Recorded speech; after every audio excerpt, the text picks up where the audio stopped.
نحمده ونسلم على رسوله الكريم اما بعد فاعوذ باللہ من الشیطان الرجیم بسم اللہ الرحمن الرحیم۔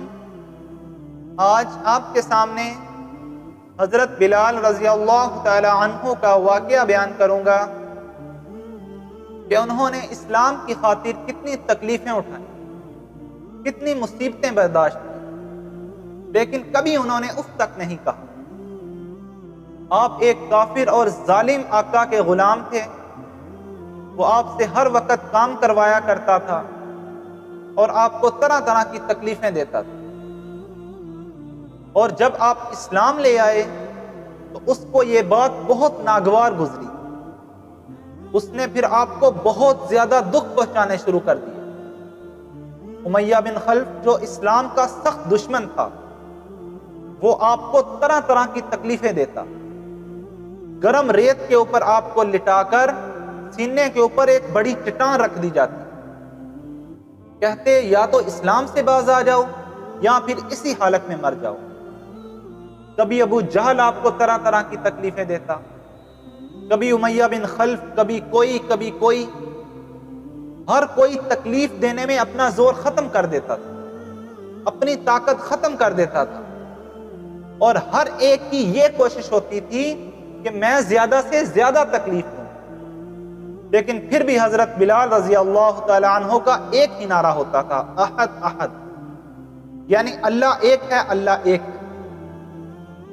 کبھی ان کو رات کو زنجیروں کے اندر جکڑ کر کوڑے لگائے جاتے تھے، کبھی مکہ کے بچوں کے حوالے کر دیا جاتا تھا، وہ ان کو طرح طرح کی تکلیفیں پہنچاتے تھے، لیکن پھر بھی انہوں نے صرف ایک ہی نعرہ لگایا، احد احد، اللہ ایک۔ ان کا ایمان مضبوط تھا، ان کے دل میں اللہ کے نبی کی محبت تھی، ان کے دل میں اللہ کی محبت تھی۔ ایک بزرگ فرماتے ہیں کہ حضرت بلال رضی اللہ تعالی عنہ سے کسی نے پوچھا کہ آپ کو اتنی تکلیفیں دی جاتی ہیں، اتنی آپ کے اوپر مصیبتیں ڈائی جاتی ہیں، آپ اللہ کو چھوڑ کیوں نہیں دیتے؟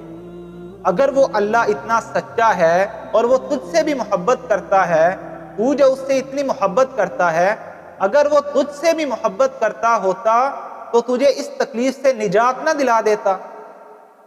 تو حضرت بلال رضی اللہ تعالی عنہ نے بہت خوبصورت جواب دیا۔ آپ نے فرمایا کہ جب انسان کوئی چیز خریدتا ہے، پہلے اس چیز کو چیک کرتا ہے کہ وہ چیز اچھی بھی ہے یا نہیں۔ انسان جب کوئی قیمتی چیز خریدتا ہے، مثال کے طور پر انہوں نے فرمایا کہ اگر کوئی گھڑا خریدے انسان تو پہلے اس کو کھڑکا کے چیک کرتا ہے کہ وہ گھڑا کچا ہے یا پکا۔ اور اللہ رب العزت مجھے آزما کے دیکھ رہے ہیں کہ میرا بلال کچا ہے یا پکا۔ اللہ مجھے چاہے آزمائیں، جتنا مرضی آزمائیں، میرے جسم کے ٹکڑے ٹکڑے ہو جائیں، لیکن میری زبان سے ایک ہی نعرہ نکلے گا، احد احد، اللہ ایک ہے۔ ایک دن حضرت ابوبکر صدیق رضی اللہ تعالی عنہ وہاں سے گزر رہے تھے، انہوں نے دیکھا، اس عبرتناک منظر کو دیکھ کر ان کا دل بھر آیا، انہوں نے بھاری رقم دی اور ان کو خریدا اور خرید کر آزاد کر دیا۔ ان کی قربانیوں کا اللہ نے ان کو یہ صلہ دیا کہ یہ مسجد نبوی کے ہمیشہ مؤذن رہے، سفر میں، حضر میں، کسی بھی حالت میں ہمیشہ اذان کی خدمت نبی کریم صلی اللہ علیہ وسلم نے ان کے سپرد کی ہوئی، ہمیشہ یہی اذان دیا کرتے تھے، اور نبی کریم صلی اللہ علیہ وسلم کی ساری حیات میں یہ اذان دیتے رہے۔ جب نبی کریم صلی اللہ علیہ وآلہ وسلم کی وفات ہو گئی تو پھر ان کا مدینہ میں رہنا مشکل ہو گیا۔ جب اذان دیتے اشہد ان محمد رسول اللہ پر پہنچتے تو ان کی چیخیں نکل جاتی، زاروں قطار رونا شروع کر دیتے، کیونکہ پہلے جب اذان دیتے تھے تو نظر اللہ کے محبوب پر پڑتی تھی، لیکن اب نظر نہیں پڑتی تھی تو رونا شروع کر دیتے تھے۔ حضرت ابوبکر صدیق سے جانے کی اجازت مانگی اور جہاد کے لیے چلے گئے، 6 مہینے تک دوبارہ مدینہ میں واپس نہیں آئے۔ 1,00,000 صحابہ جہاد کے لیے نکلے ہوئے تھے، ان میں سے حضرت بلال کو 6 مہینے بعد نبی کریم صلی اللہ علیہ وسلم کی زیارت ہوئی۔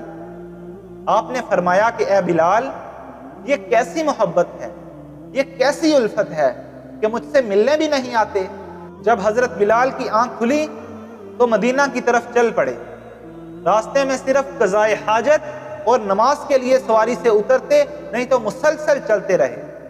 جب مدینہ پہنچے، روضہ رسول پر آئے اور کہنے لگے کہ اللہ کے محبوب، میں تو آ گیا ہوں، آپ کدھر ہیں؟ زاروں قطار روتے رہے۔